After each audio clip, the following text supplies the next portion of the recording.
How we doing, everybody? And welcome into Wisconsin Sports on the Go with Trage. I'm your host, Trage. We are back. It's a Sunday night, a great Sunday. Lots of good things happened today. Brewers won, Packers won. Just a great Sunday, right? You can't beat it. The Badgers weren't in action over the weekend, so I can't complain about the Badgers. So that's a good day. But I got Kyle from Chomping on the Bit podcast. He's with me today here. Kyle, how we doing? Sunday night. It's a fantastic Sunday. How we doing today? I'm good. I can't complain at all. It was an interesting day of football. I mean, kind of a weekend because I did catch some college football as well. So yeah, I mean, I'm just happy to have some competitive, great games that came on and I got a chance to check out. Oh yeah, it was an interesting day. It was an interesting weekend with some games out there. We want to touch into just about everything today while also talking Wisconsin sports because that's what we're here for at the end of the day. So right away, I want to look at the college football slate from this last weekend. We saw a lot of interesting matchups, right? Nebraska and Illinois. That happened on Friday night there. Did that game did that show you how good Illinois is, or did that show you something about Nebraska in that one? I thought it was a great game. I honestly thought it was Hmm. a great game. Raiola just got a little bit outed by Altmaier. I thought Altmaier played a great game for Illinois. Illinois put a great game plan together, and I mean, it was a good game all the way around. What did you think of that matchup there between Nebraska and Illinois? Does it make you think anything less of Nebraska or more about Illinois? Probably more about Illinois. I mean, I know Nebraska had the win over Colorado, but then that kind of depends on how you view Colorado, whether or not you put a lot into that. I feel like Nebraska, looks like they have something with Raiola. I feel like he's going to be all right, but it might just speak to kind of the depth of the Big Ten of sorts, in that Illinois is not a team that you necessarily think of when you think Big Ten and them being like a powerhouse or anything like that. And I mean, Nebraska was kind of a big deal back in the '90s, but I just feel like it just shows how week in and week out within that conference, like you have to be ready to play because any one of these teams can knock you off. Maybe unless you're Ohio State, one of like the top tier teams, but I think the whole Raiola stuff is, maybe he was getting a little bit more shine a little too early. I know every time you see Nebraska plays, a lot of the comparisons with Mahomes because of the look and everything like that. And maybe they were feeling themselves a little bit, like I said, after the Colorado thing, which a lot of people, gave them a spotlight to the team. So maybe this humbles them a little bit and they can kind of regain and continue on with their season. But I will say, like you asked, I will say that it's more about Illinois showing than necessarily Nebraska. Yeah, no, I would agree with that. Illinois, I said right away, both teams played a great game. Altmaier played great. Raiola, I mean, both had their mistakes throughout that ball game there, a couple turnovers here and there. It happens. It was a great all around Big Ten football game. You got to love it. The team of the Big Ten, I'm going to throw a random one at you, and this is a surprising team of the Big Ten for me so far. Indiana. Nobody's talking about Indiana. They haven't played anybody great yet. Mm-hmm. I mean, they played Florida International, Western Illinois, UCLA, and then Charlotte. But I'm looking at these final scores and I'm watching this team. Final score against Florida International, 31-7. 77-3, they beat Western Illinois. Then they beat UCLA 42-13, and then they beat Charlotte 52-14.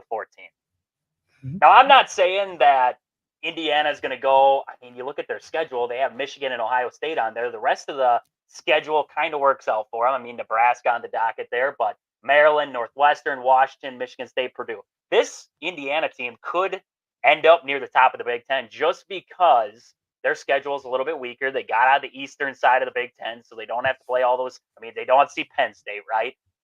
Indiana, to me, right now, it speaks volumes what your offense can do, not just against bad teams, because it's easy to score against bad teams. That's what they say, right? It's easy to score against bad teams when you're a Yeah. good team.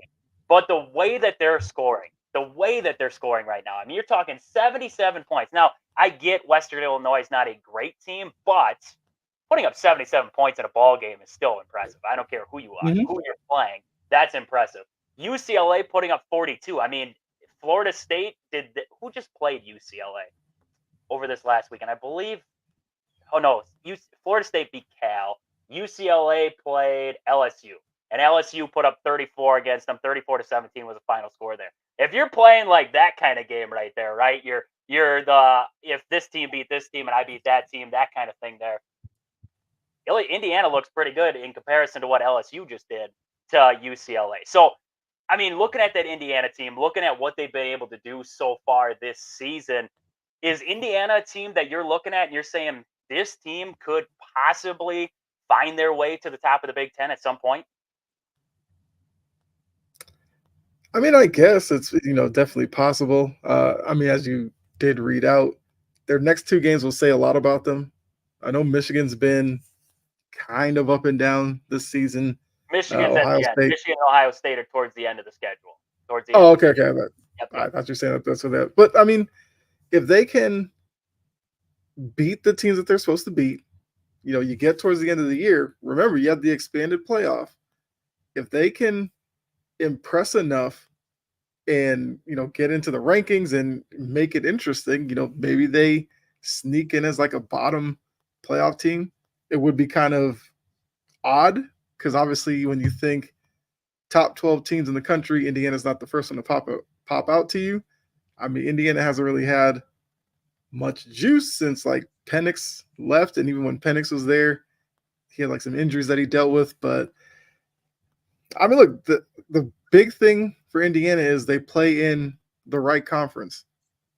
Big Ten teams will always be looked at in a favorable light. So even if they are able to mount wins on top of each other, they're going to get noticed. Now, with schools like Indiana that mainly are like mid-tier Big Ten teams, that brings pressure upon themselves, though. And it's whether or not they can handle that. Because it's one thing to be Michigan, Ohio State, and teams like that, where week in, week out, season after season, people are expecting you to do great things, and you have to deal with that. You kind of get used to it.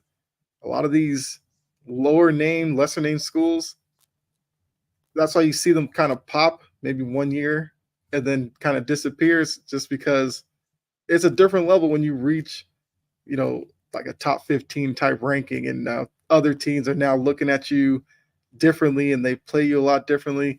So I mean, it's a good start for Indiana. They obviously need to do a little bit more before I could probably say that they, might finish, top half or top five or so in the Big Ten. I don't know if I can say that yet, but they've had an impressive start to the season. Like I said, they haven't beaten like anybody of note, but you still got to win the games because we've seen, look, Northern Illinois went into Notre Dame, beat them. So there's not really many guarantees, especially when you have, NIL and all that stuff that's kind of leveling up the playing field a little bit more than it used to. Some of these smaller schools have big game talent. And the worst part is you mentioned Northern Illinois there. They lost this last weekend too. I know. Lost, so they dropped themselves. They got into the rankings. They dropped right out. That sucked to see there. Yeah. But yeah, I mean, I agree. You got to win the games that you got to win, right? And that's the same for Indiana. You're going to have the back-to-back with Michigan and Ohio State there, but the schedule's favorable. So, I mean, you could have 2 losses at the end of the season there. You got to win the games that you're supposed to down the stretch here. It is going to be impressive. You don't think Indiana with football. You think Indiana with basketball. You don't think football when you think Indiana. So to see a team like that get back to the forefront, that would be something. I wish my Badgers would be right with them there. They've been struggling. We'll see how that all transpires as we go on here. But other games throughout this last weekend, I just wanted to check out some of the other big matchups. Texas routed UL Monroe. It didn't matter if it was Arch Manning or Quinn Ewers at quarterback. They were going to route him. I mean, that's what we saw. A great performance by Arch Manning, though. I mean, I am happy. It makes me happy to hear a guy like Arch Manning who has the talent. He's not just bailing out of Texas because they're going with Quinn Ewers. He's sitting there. He's waiting for his turn to lead Texas. Is that something, we listen? I think Tom Brady said something along those lines about quarterbacks not being ready and not waiting their turn. Is that something that you look for in a quarterback too? Because to me, I like the quarterback that you can build. You build behind a guy. He gets a couple years to get experience within the offense, not being Mhm. tossed out there right away. Is that something you wish you would see more in college football? We're kind of getting away from that right now. Is that something you wish you would see a little bit more here, or are you okay with the way that college football is trending right now? I mean, it's definitely an interesting part of it is because with so many colleges and so many opportunities out there, yeah, you don't want to necessarily sit behind guys for 2, 3 years, and then you get 1 year to try to prove yourself when you're trying to get into the draft. So I understand if you go to like Alabama, but you find yourself behind a like former Heisman, behind a 4 star, and you're another 4 star, but you're like third on the depth chart, and you're looking at them and trying to time it up, and it's like you may not start until 3 years down the line. I don't have an issue if you move on necessarily from that. I mean, the ones I do like have an issue with is like if you go into a school thinking you're the number one guy, somebody comes in after you and takes a job from you, and then you kind of run from that situation. Those I don't know because that could speak to kind of the competitive nature in some of these guys. And once they get to the NFL level, we'll see them kind of struggle, and they'll kind of point back to, yeah, remember they were at so and so school and left because they didn't want the competition. That competition and fighting for your starting job can pay dividends once you get into the NFL, because not your starting spot isn't guaranteed in the NFL either. And if you can't show teams or you know your teammates that you're willing to fight for it, it may not work out for you in the locker room. So, like I said, it kind of depends on the instance in which a prospect moves from a school.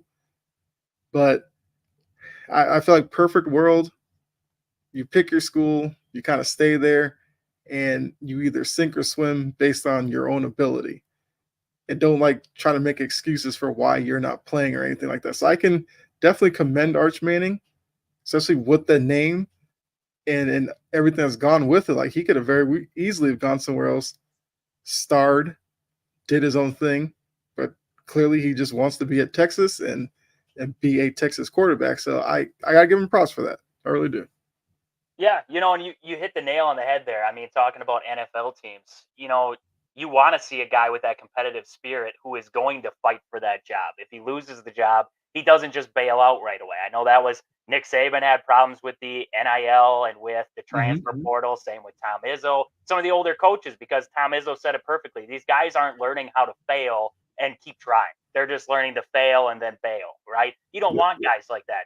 Pro teams don't want, well, I shouldn't say they don't want guys like that because they still draft those guys. But Yep. at the end of the day, those guys don't get along with teammates, cause problems in the NFL. They end up with a quick career. They're done, right? The guys who sit around, those are your durable guys, the guys who are willing to fight for a spot, and you love those guys. Those are the guys that fans love at the end of the day. So yeah, Mhm. I agree. I love with the name everything like that. Arch Manning's like, I'm okay being a backup. Quinn Ewers' time is now. My time is going to be next year. Now it's turning out to be a little bit sooner because Quinn's out right now. They expect he's day to day, so probably back next week, I would assume. But if not, Arch Manning continues to start at quarterback, and we hope for good things for him there. So Texas, big win. Ohio State, big win. Nothing to talk. I mean, Ole Miss, I could rattle these off all day long. Tennessee, Oklahoma.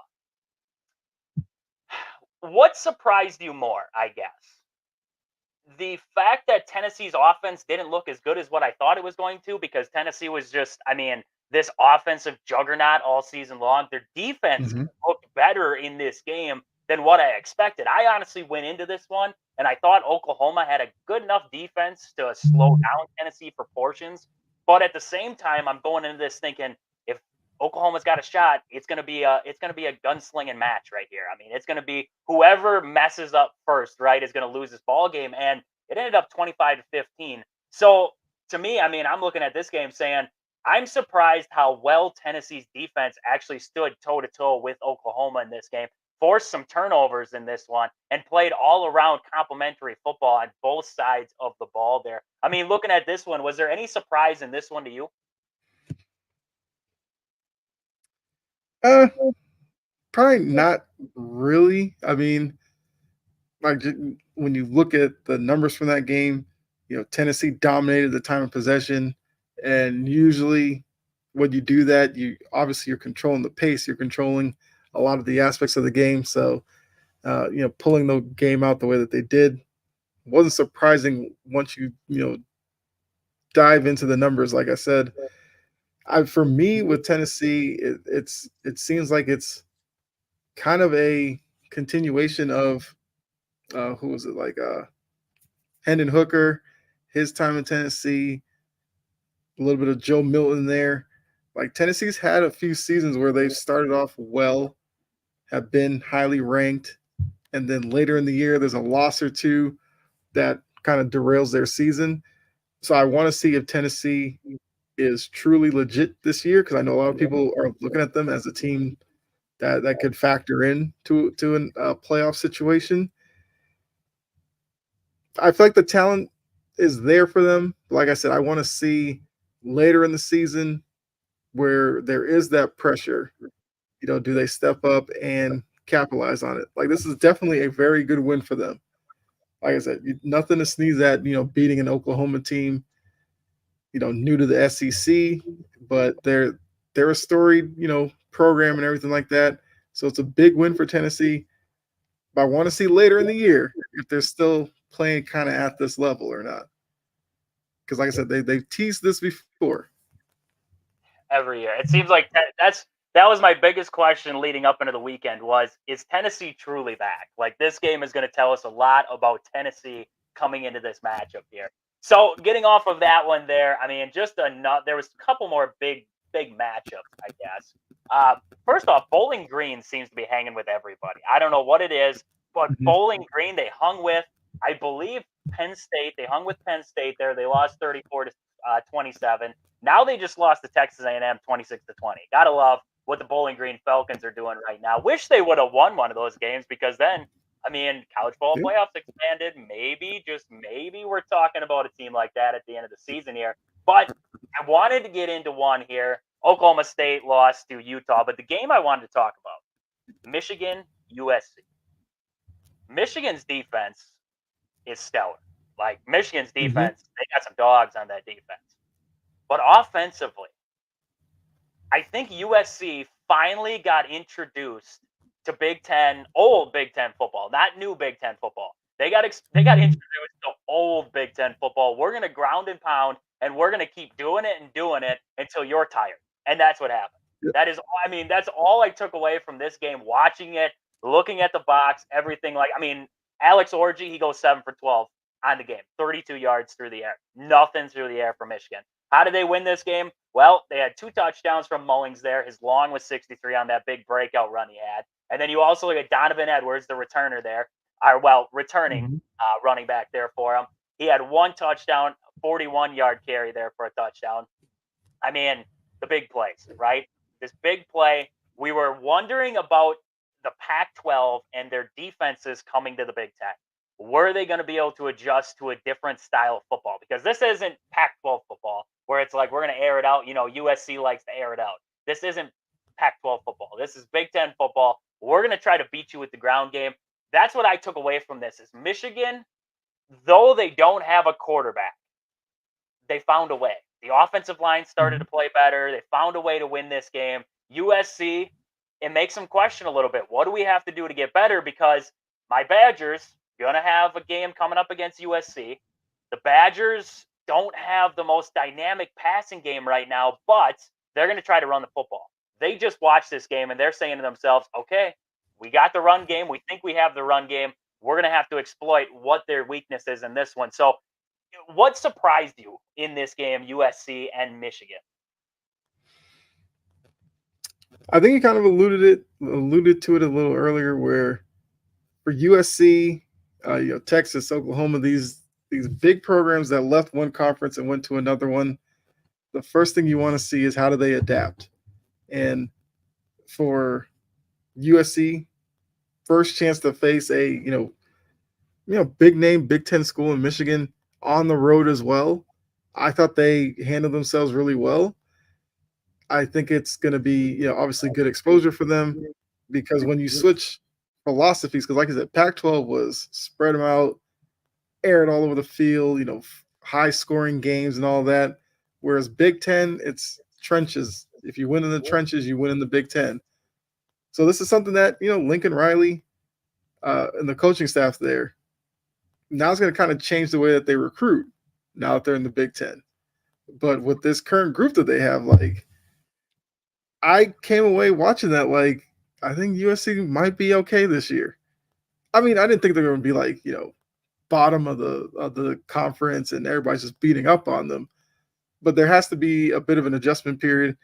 I mean, on Michigan side, the coach that's there is from Harbaugh's coaching staff, last year. It's the same Michigan football. Defense, run the ball, real physical. I mean, Orji probably throws it less than McCarthy did, but Michigan's not necessarily going to blow teams out.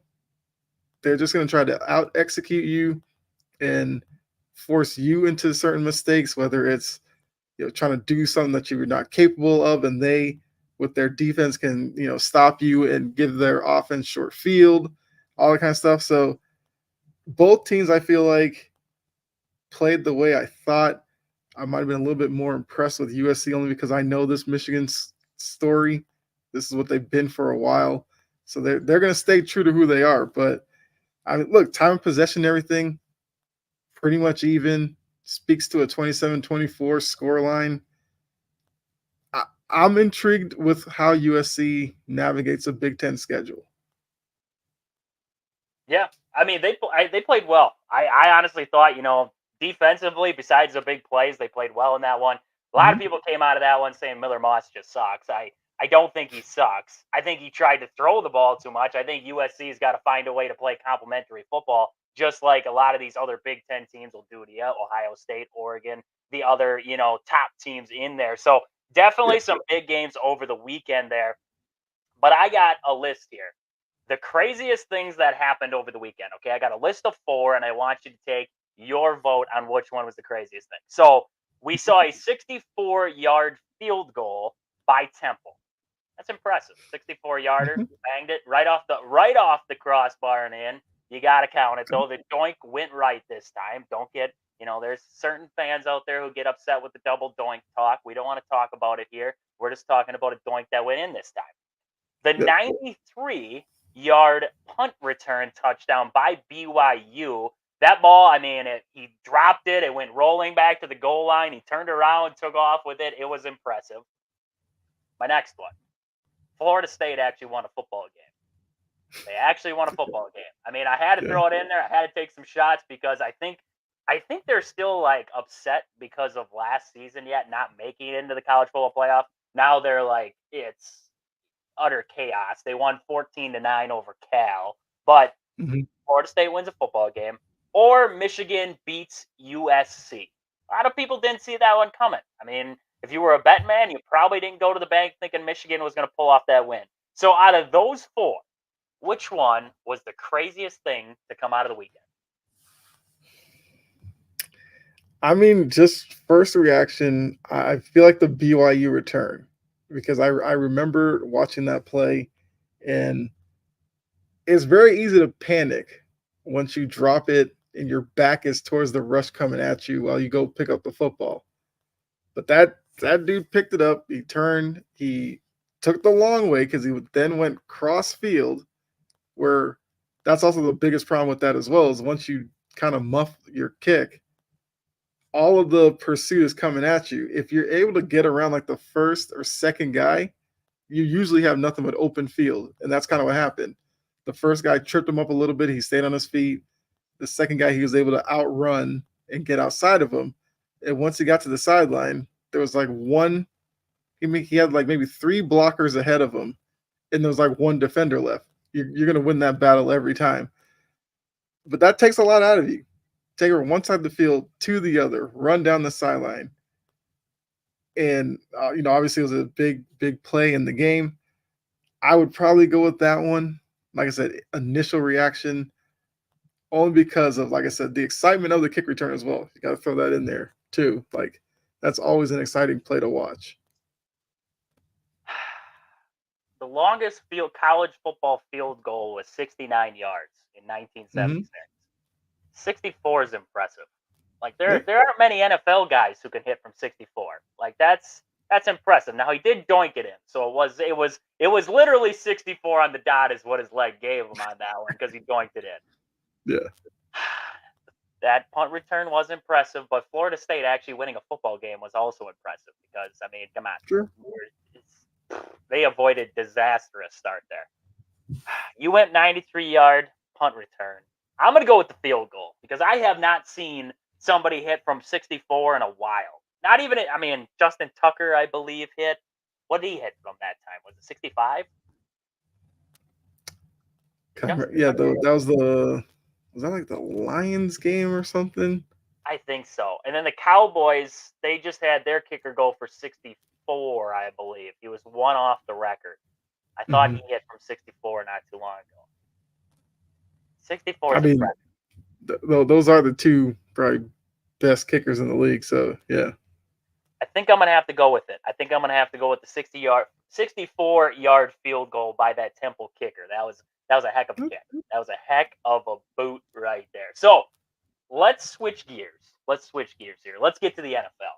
I want to talk a little bit of Packers. We were talking about the Packer game as it was happening. You have the Titans as a playoff team, so you're really invested into that team right now. And, well, my Packers were on, so I was watching.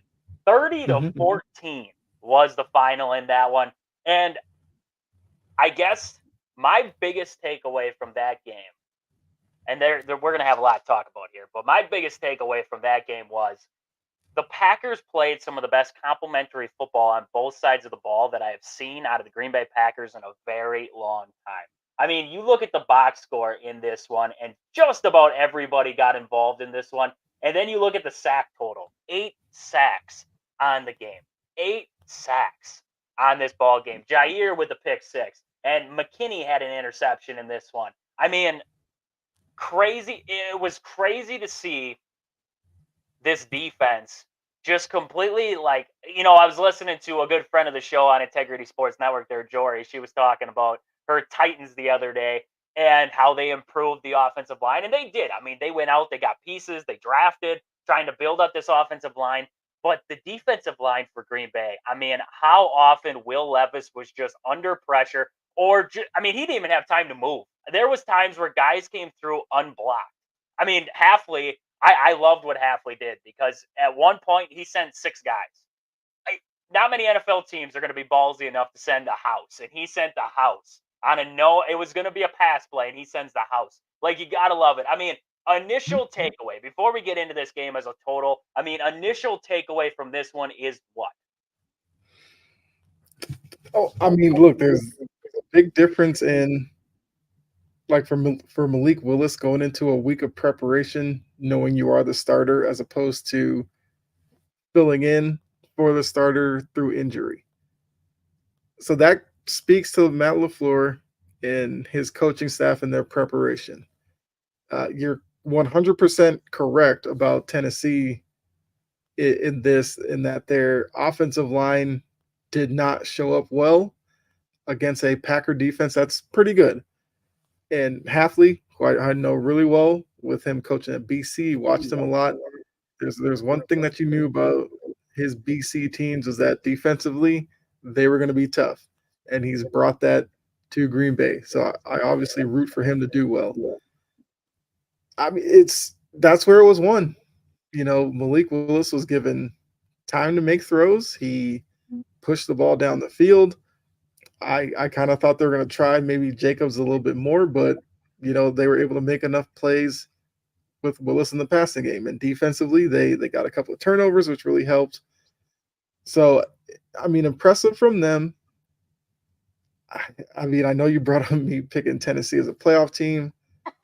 Sitting at 0-3 is not looking good right now, but I don't know. It's a weird year. Like, it might be one of those years that a team can start 0-2, 0-3, and still find their way in. Like, who knows? Like, I'm still there with the pick. I'm not going to change it, obviously, because it's out there, but I'm not going to completely give up on it yet. I think even in that loss, like, Will Levis made throws that make you go, see, there's a good quarterback in there. And then he makes some decisions, whether it's holding the ball too long or whatever, where you're like, that's the kind of thing that has to be coached out of him still.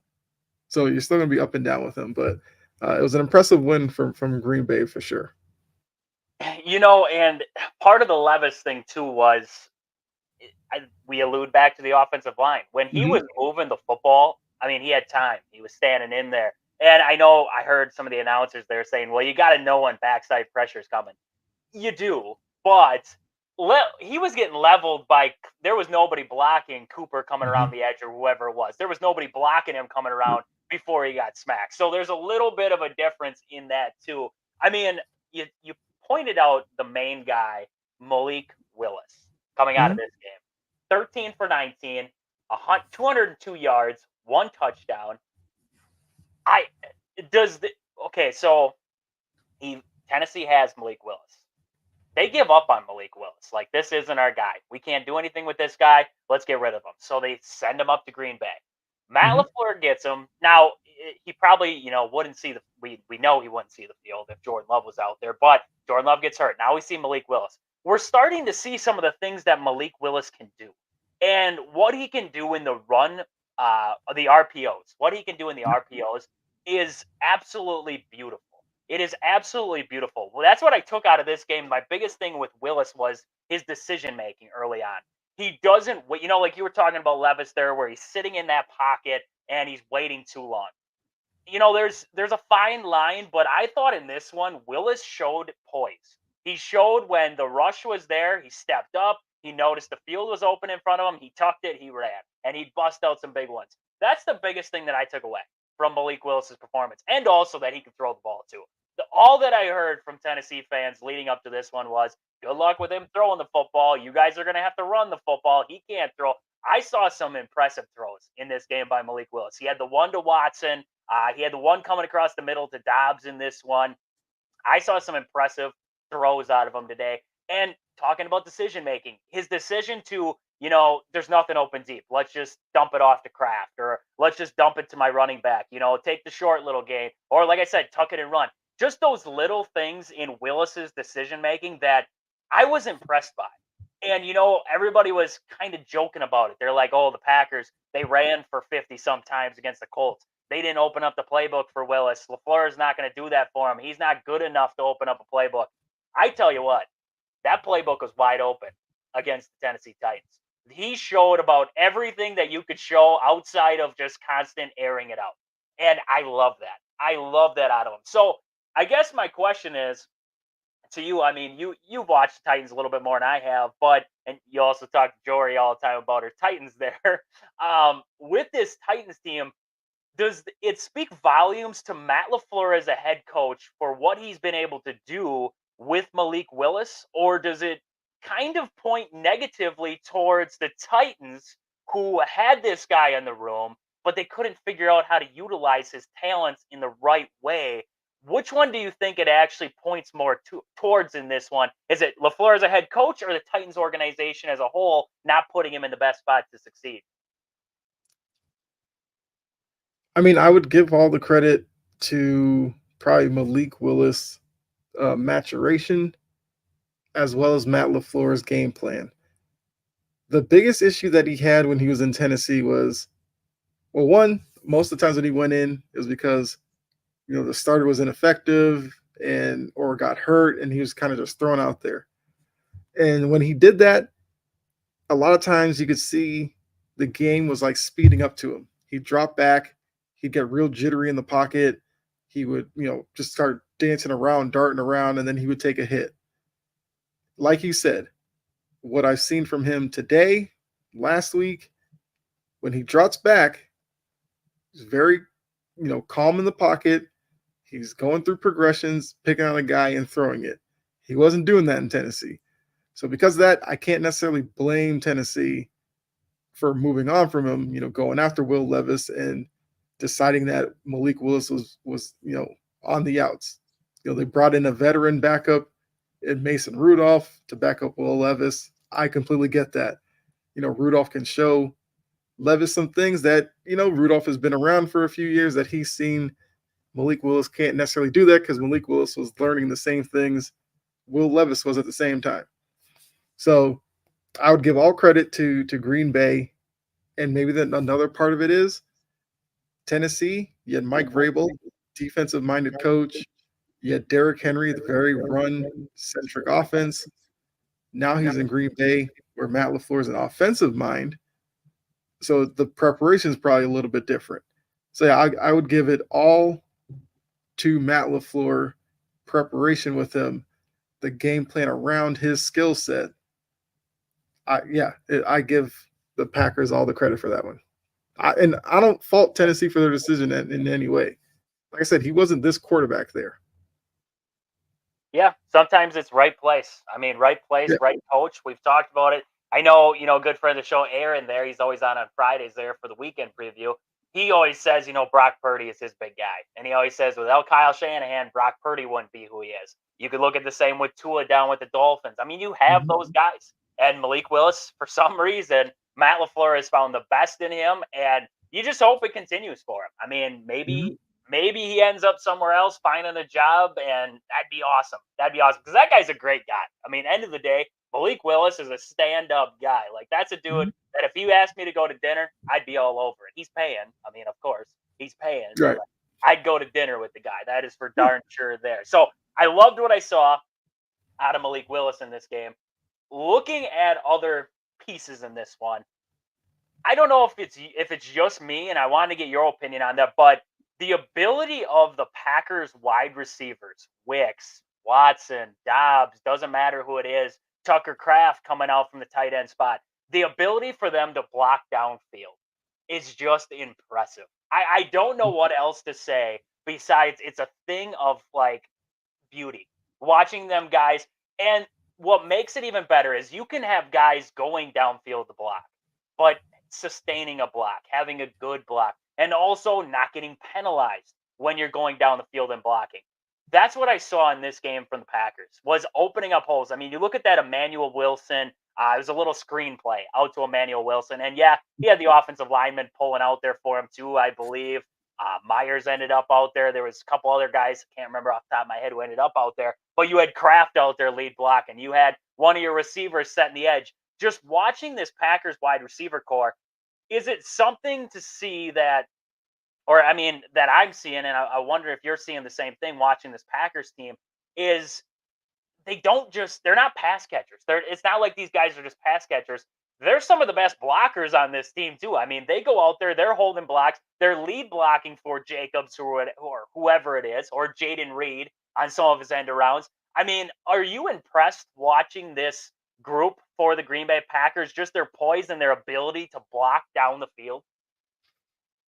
Yeah, I mean, look, when you're dealing with wide receivers and tight ends out on an island and having a block, that speaks to effort, speaks to dedication, speaks to commitment to doing whatever you can on each and every play, to play winning football.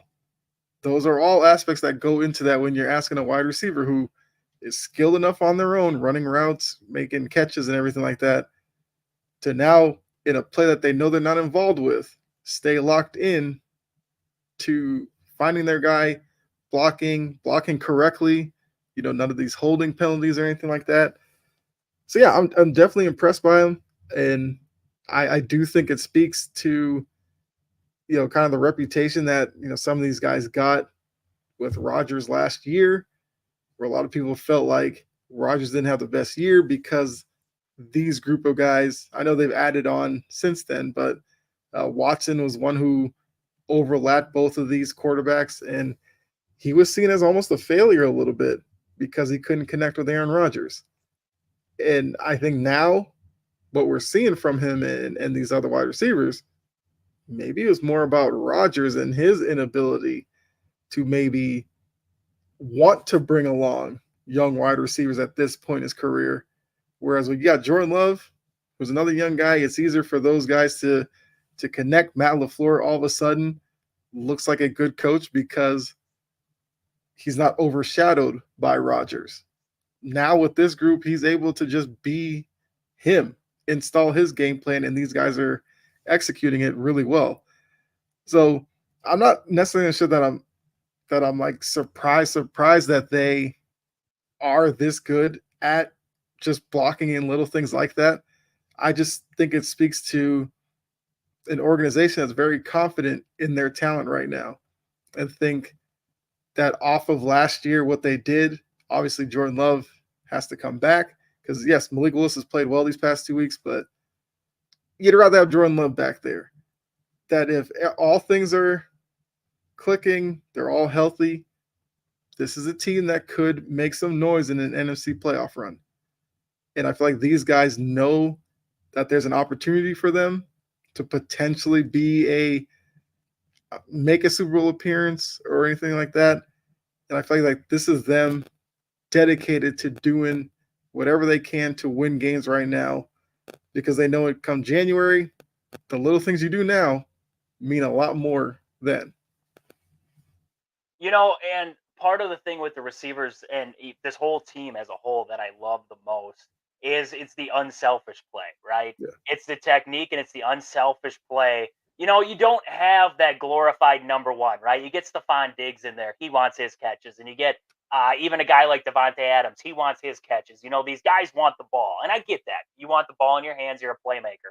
But this receiver core for Green Bay, they asked Christian Watson after he had no catches in that game against the Colts, or I think he might have had one catch against the Colts here, asked about his usage, and he's like, I don't care. Like, I'm just here to help Mhm. the team. Whatever helps us win at the end of the day. And you look at these stats, well, Willis has been in there. I mean, you don't have receivers that are cracking off, you know, 10 catch games for 100 plus yards. You don't have that, but they don't care. They're winning football games right now. That is all that matters to them. And that's what I think I love the most is the unselfish play, the team football that's really being played by the Green Bay Packers right now. I mean, they set a lot of not records, but milestones in that game against the Titans. They had the most sacks in a game since 2005 when they played the Chicago Mhm. Bears.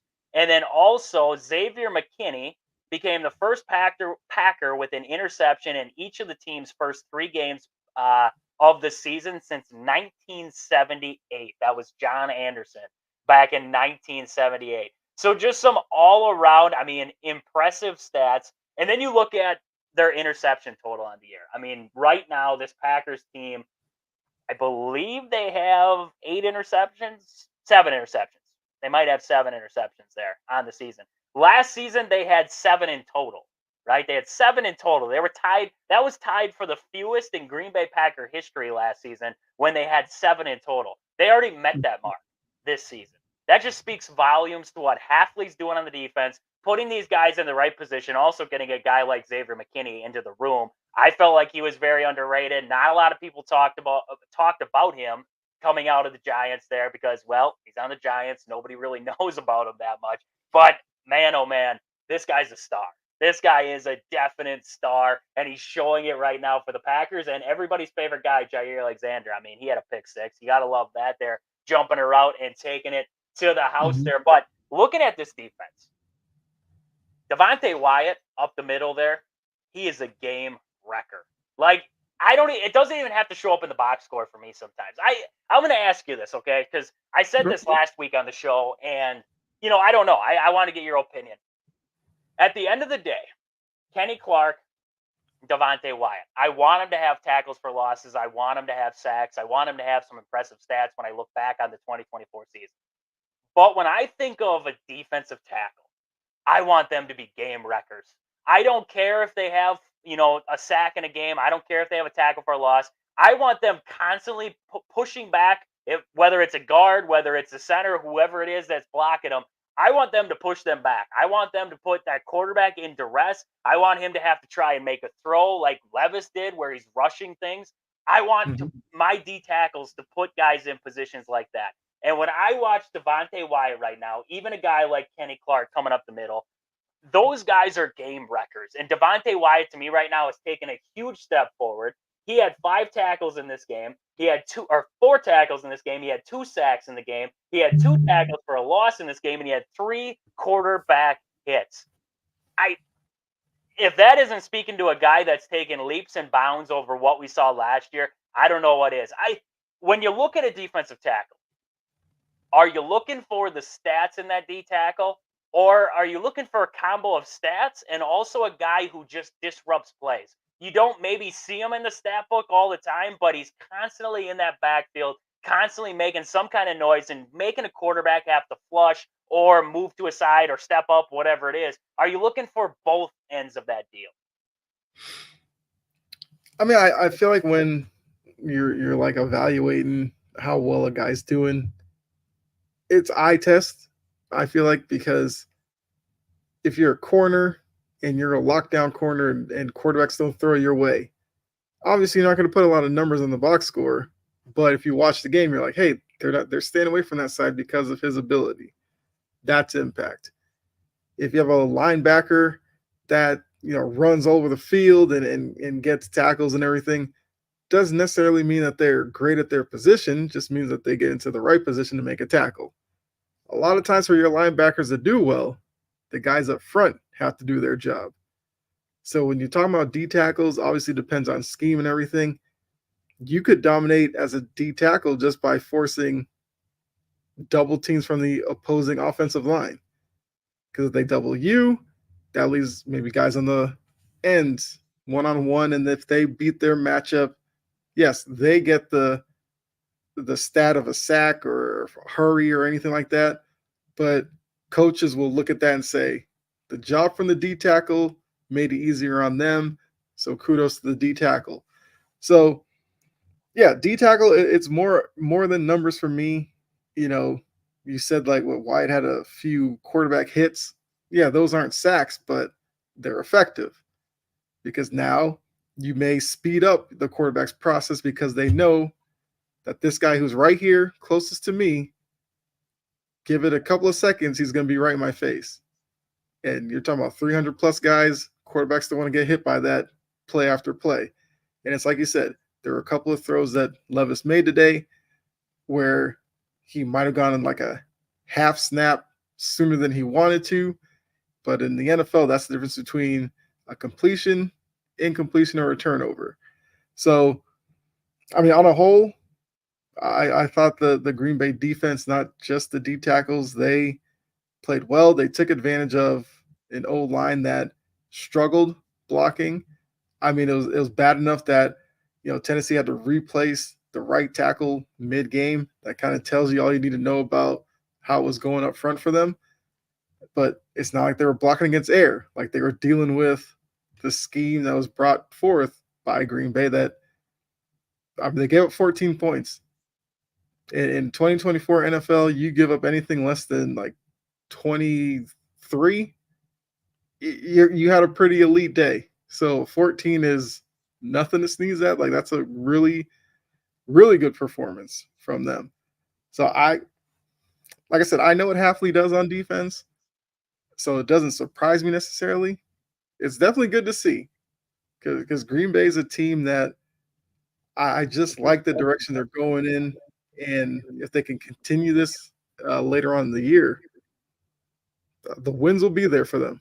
They should be a playoff team. They should be a factor come January and well, possibly February, but especially January. Like I expect to see this team deep into the season playing like this because they have the pieces to do it for obviously, and the coaching's there. So now it's just going to be game in and game out, executing the same way. Staying away from the unnecessary errors and all that. Penalties that you don't need to extend drives out for offenses that don't need that kind of help. They should be fine. Yeah, no, it speaks volumes because we knew what the Packers had to do to beat the Colts and the Titans. Malik Willis had to play good enough football. The run game was going to have to get going. The offensive line was going to have to play well. But on the flip side of that, the defense was going to have to be stout. They were going to have to do their thing. Hafley was going to have to draw up some great games, try to put pressure on the opposing team to try and beat him. And, I mean, your Colts scored 10. Titans, 14. That's impressive. That is 2 weeks of impressive defensive football. You got to love it. End of the day, you got to love it. And last but not least, I got to give a special shout out to my boy Daniel Whelan, the punter for the Packers. Yeah. Average punt of 49 yards. Wow. I mean, Mhm. wow. Like I don't love, it's so hard to hype up a punter. It's so hard to hype up a punter. Like you're talking about that stat, and people out there right now, they're probably like, "Who cares? Like he's a punter. Like he didn't do that much to contribute to this win." Mhm. I tell you what, you got a good punter who can pin teams back and can do what Daniel Whelan's been able to do this season. Hats off to you. I mean, 6 punts for 49-yard average. Wow, that's awesome. Yeah. That's awesome. End of the day. And Braden Narvison, 3 for 3. He got lucky. The one miss that he technically had wasn't counted as a miss because there was a penalty on the play. That was awesome. Mhm. That's okay. You didn't tarnish the record on that one. You didn't tarnish your daily stats on that one. So that's okay. It helped out my fantasy team too because I got Braden Narvison on there. Didn't count against me. So great stuff there. Great stuff there. So getting out of the Packers, we're going to get more into the Packers in the midweek report there. But getting out of the Packers for now, let's get to the rest of the NFL here. Right now, we're seeing the Atlanta Falcons lead the Kansas City Chiefs 14-13 at the half. Interesting.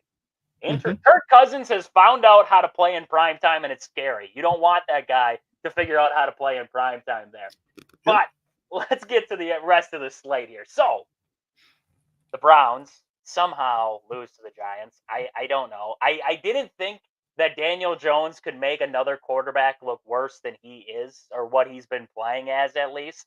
He made Deshaun Watson look like he was worse than what he is. So Browns take the L to the Giants. Bears take the loss to the Colts. Vikings completely, wow. I mean, 34-7, they just mopped the Texans. That one had to be my surprise of the day, but I want to get to that in a minute here. The surprises out of this slate. Eagles Saints. Eagles get the win 15-12 in a barn burner of a game. I turned that one on. Oh no, it flipped to it after the Packer game. It flipped to it automatically. And they said it's really picked up here in the fourth quarter. And I'm like, it's 12-7 at that point. I'm like, Yeah. when did it pick up? Like right now? Like this team's driving? Chargers take the loss to the Steelers. Justin Yeah. Fields, he's doing his thing with the Steelers. That's interesting news right there. Broncos, I did this is another one. Broncos 26-7 over the Buccaneers. Did not see that one coming. Andy Dalton lights the world on fire for the Panthers. I mean, Yep. 36-22 over the Raiders. Now it is the Raiders, but Mhm. Andy Dalton lighting it up. You gotta love it if you're an Andy Dalton fan. I don't know how many of them are left out there. Seahawks beat the Dolphins 24-3. Not surprising. No Tua. Dolphins kind of reeling right now, but maybe they'll figure something out. Ravens get their win. Beat the Cowboys 28-25. Cowboys lose 2 straight at home after I think it was like a 16-game win streak at home. They snapped it. Now they've lost 2 in a row. Not good Mhm. things going on in Jerry World down there. The Rams, they beat the 49ers. I did not see that one coming, to be honest with you. Now, the 49ers are banged up, doesn't help, but did not see that one coming. And then the Lions, they outlast the Cardinals. This is a pesky Cardinals team. I wouldn't want to face them if it comes down to a playoff game. That's for darn sure. But 20-13, the Lions get the win there. So, looking at that NFL slate, Kyle, any surprises? What was your biggest surprise in these games coming out of the weekend here? Because there's a couple of them in there where it's like, whoa, I did not see that coming. Yeah. Well, as surprising as the Carolina score is, I actually predicted the Panthers to cover in that game and said that there's an opportunity for them to get a win because I've been on a show where the question was with the Giants and Carolina, would they win a game or not? And I said they will both win a game. And my thought was for Carolina, their best chance would be the first game with Andy Dalton. Because I feel like every time you make that quarterback switch, there's always like a boost in morale from the team. Not to say that, Bryce Young was the end all be all with all their issues. If you're Bryce Young and you watch Andy Dalton put up 36 in the same offense that you struggled with, doesn't help the confidence. But I would probably say the Pittsburgh Chargers one was probably the biggest surprise to me. I thought the Chargers were going to win that game. Now, I did think that because of the physicality of both teams and both coaches, like when you think Harbaugh, you think Tomlin, you think smash mouth football. So I'm not necessarily surprised that neither team, got over 20 points in that game. But for a guy in Justin Fields that, the Bears like to have us think was kind of a broken quarterback, funny, he's gotten to Pittsburgh, a more stable organization, and all he's done is lead them to a 3-0 record right now. And he played really well. 25 of 32 for 245, a touchdown and an interception. He puts up numbers like that. I mean, I think Tomlin would love to not have the interception, but if he is an efficient passer, doesn't turn the ball over, with Pittsburgh's defense, they'll win. They'll win some games. I mean, I'm surprised they're 3-0, but I got to give them all the credit. I mean, I was one who thought Fields needed to get out of Chicago to thrive, but I didn't think I would see this. I assumed Russell Wilson was going to be the starter. I mean, the biggest thing that might have happened to Fields' career is that Russell Wilson had a tweaked calf or hammy and has been out. And Fields got the opportunity. And it's like you can't really take the ball away from him now because he's winning games. So I'm intrigued by them because they obviously look like the best team in that division right now. Only 3 games in, and we'll see what they do when they go up against Cincinnati or Baltimore or what am I blanking on here? Cincinnati, Baltimore, or Cleveland, right? And we'll see if the Fields honeymoon extends out past these 3 games. But I think the biggest surprise was Pittsburgh winning that one and Fields doing it, making plays with his arm. Because the games before they won with running the ball, kind of simple, short passes, getting in the field goal range, kicking field goals, and relying on that defense. This game, the offense showed up and made plays. So that was the one for me. And like I said, there were plenty of surprises. This has been a weird Sunday in the NFL. I just found out about a minute ago that I was watching this Sunday Night Football game in Spanish. I did not know there was a Spanish channel for it, but all of a sudden it came to the halftime show, and I'm like, who is this? Like, there's some Spanish guy on there. I'm like, who is this? And all of a sudden I'm like looking at this. I have the subtitles on because I don't have the volume on in the background there, But I had subtitles on. I'm like, this is all in Spanish. I'm like, what is going on right now? So I just found out today there's a Spanish NBC channel. I just got that now.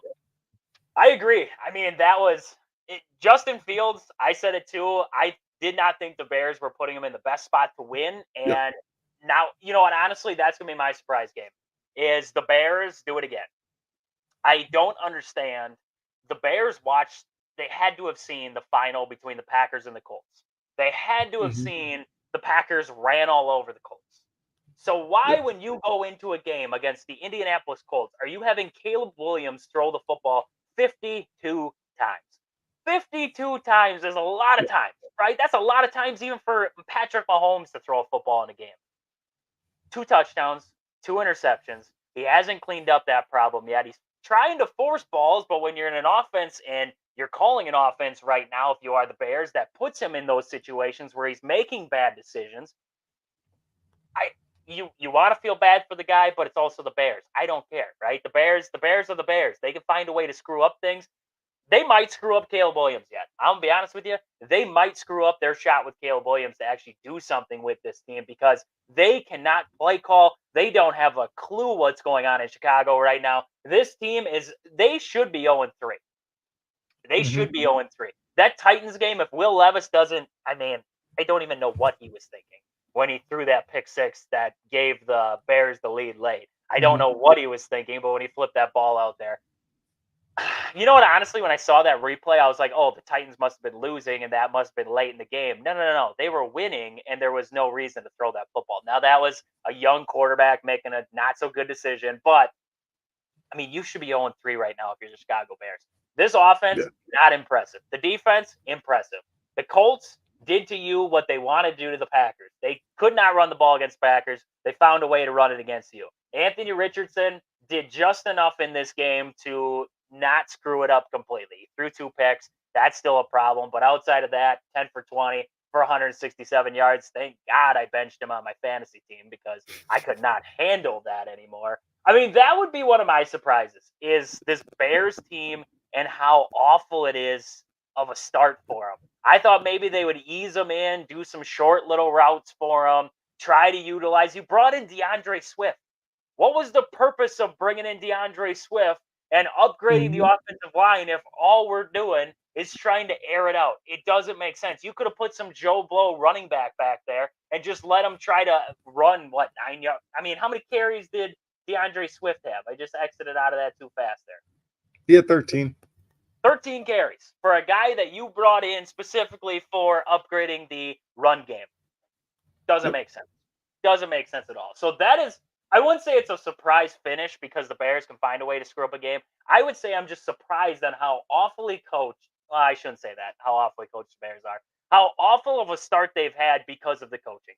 Like, it is just bad. It is bad football Yep. all the way around. But this is going to lead into my next question. And it's a grueling question for me because as a Packer fan, I don't want this to be true. Are the Vikings for real? Like, I honestly thought, I'm watching this Texans team, they're coming to town, and I'm like, CJ Stroud, this Texans defense, they got playmakers on the offensive side. Now, no Joe Mixon. That doesn't help. Joe Mixon out there does change the offense for the Texans. But he gave up 34 points to the Minnesota Vikings. Sam Darnold goes 17 for 28 for 181 yards and 4 touchdowns. Aaron Jones runs all over you. I miss Aaron Jones in Green Bay. I like Josh Jacobs. Don't get me wrong out there, Packer fans. Mhm. But I love me some Aaron Jones. Is this Vikings team for real? Because this Texans team, I think, is for real. I think they're a definite playoff contender, a team that, if they got hot, could maybe compete with the Kansas City Chiefs. Now, that's a stretch. That's a stretch. I know. But they're a team Mhm. that offensively has playmakers that could do it. But I look at this game and I'm like, okay, maybe it's just one of those games, right? The Texans weren't feeling it today. The Vikings found some big holes. They made things happen. But this is week after week with the Vikings right now. This is week after week with Sam Darnold leading this Vikings team. I mean, on the season, he's got 657 yards, 8 touchdowns, 2 interceptions. His QBR is sitting at 73. He's ranked 5th in all of football for all quarterbacks in QBR right now. I mean, we're talking about a league right now where Andy Dalton and Sam Darnold both just had fantastic days yesterday. Who would have thought? Like, a year ago, if I would have told you Sam Darnold is going to lead the Vikings to a 3-0 start, and the Mhm. Carolina Panthers are going to be in such just, that is a terribly ran organization too. So don't get me wrong. Yep. The Bryce Young is not the issue. There is more issues there. But now it looks worse because Andy Dalton steps in and leads them to a win when Bryce Young couldn't do it. So it looks even worse for Bryce Young out there now. But if I would have told you a year ago, Andy Dalton and Sam Darnold would be 2 quarterbacks that we're going to be talking about in week 3 with impressive starts, would you have believed me? Like, this is just different right now. This is different, but getting off topic there. You can answer that question. And do you think the Vikings are for real? I mean, no, I did not have the Dalton Darnold experience in week 3 being a storyline in the NFL. I did not think that. One, I completely forgot that Dalton was sitting on somebody's roster as a backup. So that's the first surprise. Darnold, I think Darnold speaks to not necessarily the team that drafts you has the best plan in mind for you. Like, he's in with the Jets. The Jets are an organization that's historically been, run defense. He gets there, struggles, especially against the Patriots. The one game that the announcer said he was seeing ghosts, that seemed like that was it for him in New York. It could be that for a guy in Darnold, playing in a big market like New York isn't for him. He went to Carolina, but like we said, Carolina is a mess. He didn't necessarily play well there, but that kind of speaks more to Carolina. Now he's in Minnesota with offensive coach and O'Connell, with playmakers around him: Aaron Jones, Justin Jefferson, Jordan Addison. I don't know, man. I think they are legit, and I'll say that my reasoning for it is Brian Flores and what he's doing with the defense. I feel like that is something that can continue on all season. And if your defense plays well enough, that takes less pressure off of Sam Darnold at the quarterback position. I mean, look, Houston, it's a decent offense. Houston has playmakers of their own, Tank Dell, Nico Collins, guys like that, Stephon Diggs. Minnesota held them to 4 of 14 on third downs. If you're not efficient on third downs, you're not winning a lot in the NFL. They also, there's another number that I saw that I liked from them. Stroud threw 2 interceptions. So, yeah, yep. So that right there, you're keeping them inefficient on third down, and you turn the ball over twice. You're going to win a lot of games. And Flores, we all know, is a really good defensive mind. And I feel like with that, I think Minnesota is legit. Now, I still think even after 3 games, if you want to maybe doubt what you're seeing with Sam Darnold, I think that's valid because of what we'd seen in the years prior. You know, as teams get more and more tape on him, can he still put up numbers like this? Because it's still early on in the season. You know, he might be still surprising some teams. But as we get into like the next 5-6 weeks, you know, is he still playing as efficient as he is right now? If I was going to sit here and guess, I'll say Minnesota's going to hang around through the season. And I'm like I said, I'm giving a lot of that credit to Flores with this defense and what he's done. And this is a defense minus Danielle Hunter, who actually went to Houston in the offseason. And that was their big pass rusher up front. You know, you took him out of the equation, and the defense is still playing really well. So I'll say they're legit while still holding out concern about Darnold. And Darnold got hurt today, missed a couple of plays, and I know a lot of Vikings fans are probably gasping at that because they lost McCarthy in the offseason. Darnold took a hit like behind his leg, you know, bent back kind of funny, got up limping. So their season could have derailed if he couldn't, you know, get back into this game, because I don't know who the third string quarterback is on that team. I can't say that Mullins or Brett Ripon. And who did Ripon? Who is Ripon? I think it was Mullins, because Mullins, I thought Mullins took a snap or two when Darnold was getting looked at. Yep. Where the heck was Brett Ripon? I remember that name from somewhere.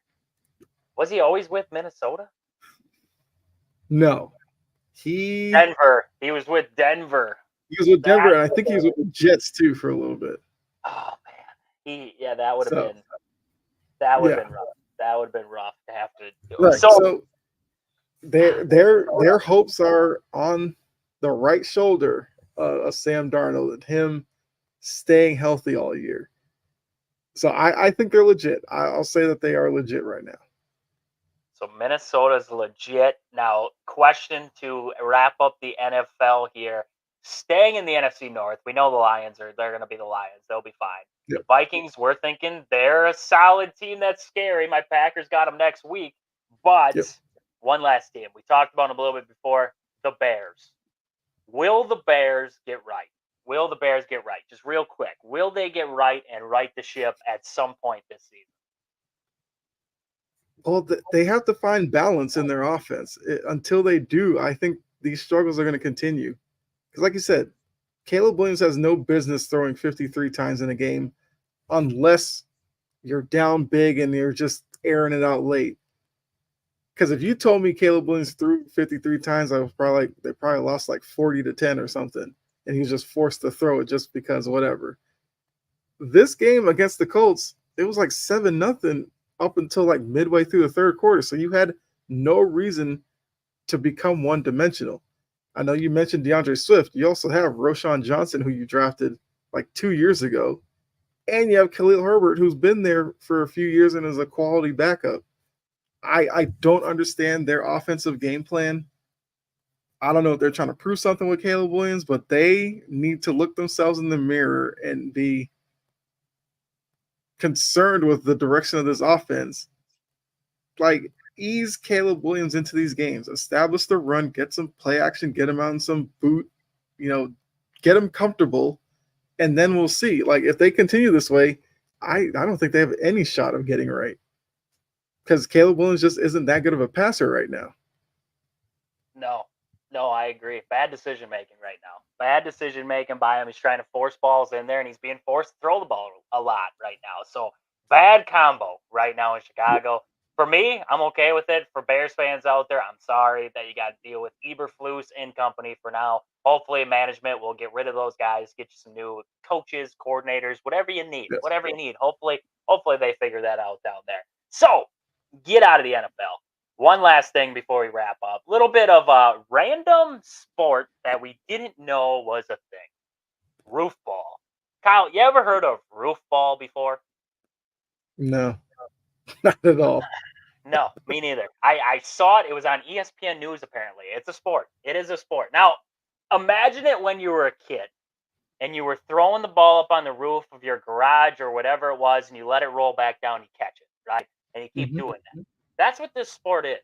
So in the one that I watched was the vent. There's a vent. So you're throwing the ball on the roof and you're attempting to hit a target on the roof, which is a vent or a pipe or whatever it is. And to catch the ball when it rolls back down. So you find a target. Whatever that target is, that's what you're aiming at on the roof. Find a safe place to catch the ball. Make sure that you're not playing next to a parked car in a moving street or anything like that, next to a chainsaw that's running. I don't know. Make sure you're safe. Right. Right? Make sure you're safe. Score a point. So the most basic way to score a point is to throw the ball on the roof and catch it on the way down. Another way to score is to hit the target, which is worth 5 points. The most points are earned by throwing the ball around the pole. So you got to throw it around the pole, get it to bounce around that thing and come back down. That's worth 10 points. If you catch it on the way back down, that's worth 1 point. The first roof ball tournament was held in January of 1999. That tells you how long this sport's been around, and we had no idea. I'm out there like little me's out there in the front yard throwing a ball up on the roof, and I was probably the best in the nation at one point, and I didn't even know it. I didn't even know that I was the best one out there. I mean, is this one of the most odd sports that you've heard of? Is this one of the most odd sports that you've heard of? Yeah, probably. I mean, it sounds like a sport that would have been in dodgeball when I can't remember the character's name, but he was reading like obscure sports quarterly, and he was like a aficionado on these random sports that popped up on ESPN the Ocho. Like this sounds like a sport that would have been in that magazine. I just think it's interesting that now all of a sudden a lot of these sports that, like you said, when you were a kid and you were just outside, you had like a tennis ball or something in your hand, you would throw it up on the roof just to be like, oh, let's see if I can catch it. And the fact that these are turning into like legit games and sports and leagues out there speaks to the, I guess, the creativity that's going on right now, the recreation that people are out there making competitive. Like I definitely respect it because I've seen some other interesting games myself. uh I can't remember what they call it, but like there's a form of soccer where it's three teams playing at the same time, three goals, and like three rosters of teams out on the field. I have no idea what they That the call one in it. the Olympics? Was that the one in the Olympics? Was that handball? Was that the handball game that I was No, hearing about? No. this is like it's like a smaller field. They have three goals set up, so three teams each have a goalie in front of their goal. So basically, when you have the ball at your feet, you have two different options of where you want to go to score. Because as long as you don't score on your own goalkeeper, you can get a goal that way. And it's Huh. just constantly moving because a goal gets scored, the goalie takes out of the net, gets to one of his guys, and you just keep going. It's I don't know. I don't know what era this is right now, but these are the kind of sports that are out there. I've seen kickball on TV in the competitive league. I've seen wiffle ball. I've seen it all. So it's like games you played as a kid just because you needed to waste time doing something are now legit, and you could be on TV for it. If you could go back as a kid and be like, yeah, I probably would have taken wiffle ball seriously because I could have been on ESPN in the Yeah. future. That wiffle ball game is intense. Some of those pitches that they throw nowadays, I couldn't even It is look at. nuts. Yeah, I couldn't even Yeah, look at them. Like, man, oh man. And then kickball, there is nothing that beats ESPN the Ocho at 2 a.m. when you're watching kickball. Like, that is some intense absolutely. kickball games, too. I mean, I used to get intense when I was a little guy, too, playing kickball, but these are grown adults taking it to a new level there. I mean, man, oh man. So that's about all we got. That's about all we got for today. Kyle, I mean, I mentioned it at the start of the show, but let everybody out there know where they can find you across, Facebook, wherever it is. Let people know where they can find you out there because you got great stuff out there and people need to hear you. Yeah, I mean, you can find me chomping at the bit. You can find me on Facebook, Twitch, Twitter, YouTube. I think, and also the audio version on like Spotify, Google Podcasts. Well, I think Google Podcasts is now like YouTube Music or something. I don't know. There's something that they changed in there. I can't keep up with it. It's available. Apple Podcasts as well. So I'm definitely out there. Check me out for sure. Make sure you find this guy. He's got great stuff, always keeping you in the loop about anything major that is happening in the NFL, NBA, everything in between. This guy is all over it. That's where I go for my information. You just got to find that guy. That's where I go for my information there. So with that, that's about all we have for today. It was a great show. Like I always tell you guys, like, subscribe, follow. Make sure you tell your friends. Let them know where to find us here. Kyle, he'll definitely be back on the show coming up soon. We'll get him back on the show sometime. Aaron will be back on the show sometime. So we'll definitely have more great sports talk for you guys. And make sure, if you're in there, if you're in the live, you're checking out the live, make sure you comment in. Let us know what you're thinking. Anything crazy, ridiculous sports takes that you want to give it to us, you let us know in the comments down there. But with that, for Kyle and myself, we hope you guys have a great night. And I will talk to you guys again on Tuesday night. But until then, deuces.